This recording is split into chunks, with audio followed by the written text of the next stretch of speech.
Sales copy is important online. I want to show you something.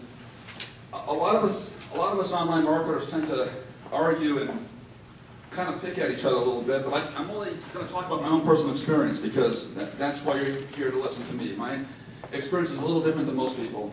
I've noticed a few things as I've written different ads and web pages. I particularly like the description tag on web pages. I believe that's where people sell. Actually, the headline for the title of your web page, which is here, but the description of your web page is also very, very important because that's kind of where you put your special offer, you know? And think of it this way. You want people to click on your web page and actually open them, kind of like direct mail. When you send out direct mail, you want people to open your letters, right? So that's really important that you think about what your sales offer is going to be. I kind of like to put my USP in there. You guys know what a USP is? Your ultimate service promise. If you don't have one, you might want to think about putting one together. Mine is actually how to get 8 out of 10 top Google spaces. Okay, hold on. How to get 8 out of top 10 Google ranks within 7 days is mine. So there's a quality element and there's also a time element inside the USP. Domino's had one too. It was like how to, what was it, get fresh pizza within 30 minutes or less, or it's free. So think about what your promise is, your ultimate service promise. Okay, here we go. This is a real mind blower. This is very similar to some of the sales copy that I write. This happened to a fence guy I worked with. He was getting $40,000 a month. A little side note: people get sloppy when they start making that kind of money, and unfortunately, he didn't go for the distance. I want him to keep going with his campaign because I thought it was really great. You know, I mean, I don't know. I understand people sometimes. But anyway, the point of the story is that my headline is Tahoma, and it's triple stacked. See that? It's got. I've got a little warning thing here too. When you write your sales copy, think about ways to get people to take notice of you. Starting a sentence up with the word warning on it is a great way to do that. I like to use things like attention, warning, those are two great ones. And also, if you can highlight those in yellow, which is a really great thing to do. There's an algorithm that I heard, and if anybody has heard about this, it's a little high tech, but I heard that Google actually will grade sales pages a little differently than traditional websites. And I'm not sure if that's true, but there's a grading mechanism for every line of copy, the way it's written, 12 point as to 38 point. It just likes this format for some reason. I didn't realize I was popular on that level. I just know that it looked very similar to some of the sales copy I was writing in print, so I liked it. I just kept it.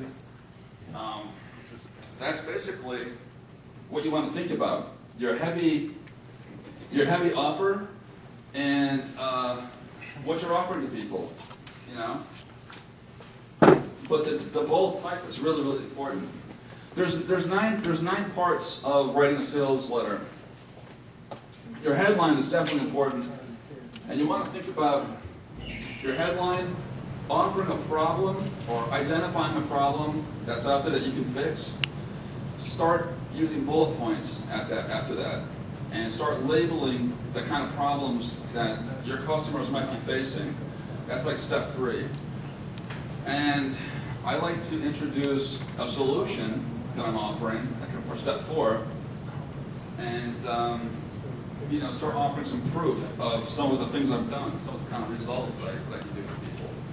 You can also wire in a YouTube video too. That's always a good thing to do.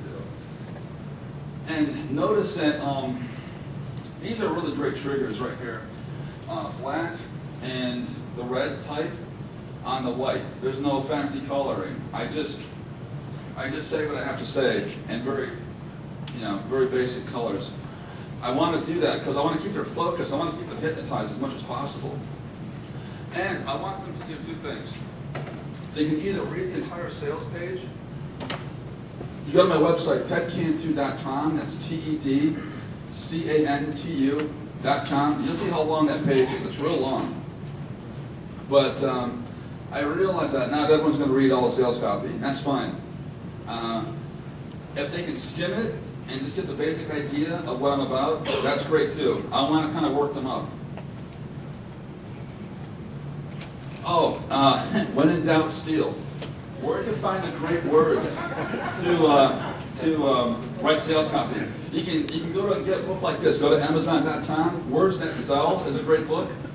More Words That Sell, same series. They're real cheap. Pick them up. All it is just basically it's a catalog of words that you can use in your sales copy. There are certain trigger words that people like to see, and that gets them to want to buy. So, I'll show you some examples in a second.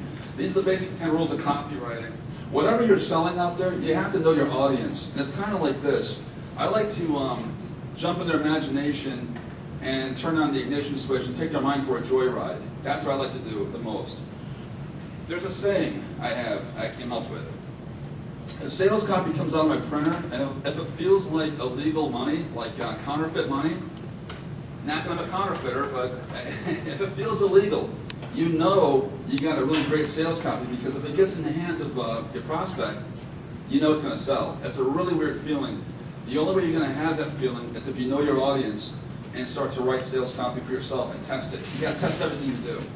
A lot of my sales copy that I write, I use the same sales letters over and over again because they have what I call a control rate. Most of my sales letters can convert on 85% conversion, which basically means I don't make every sale, but usually when I hand my copy over to someone who's interested in one of my products or my services, I can close them pretty much 85% of the time, which is pretty amazing.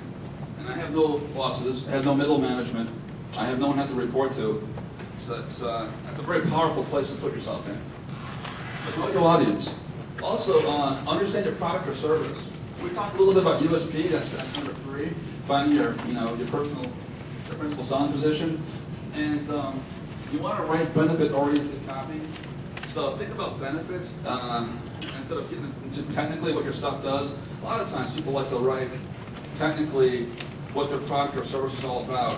You want to think about things like how to make someone's life easier. Maybe it's you're saving them time, or maybe you're saving them frustration. Those are great ones. And you start writing like that, you know, the details come later as far as what your product actually does. And short sentences, you don't have to write complete sentences that are grammatically correct. I know I'm like a librarian's worst enemy. I type and I write the same way that I talk. The reason why I do that is because I want it to be very conversational. If I come off too thorough, or if I give too much of the story, the complete story, you don't need me, and you don't need what I'm selling. I want there to be a mystery there.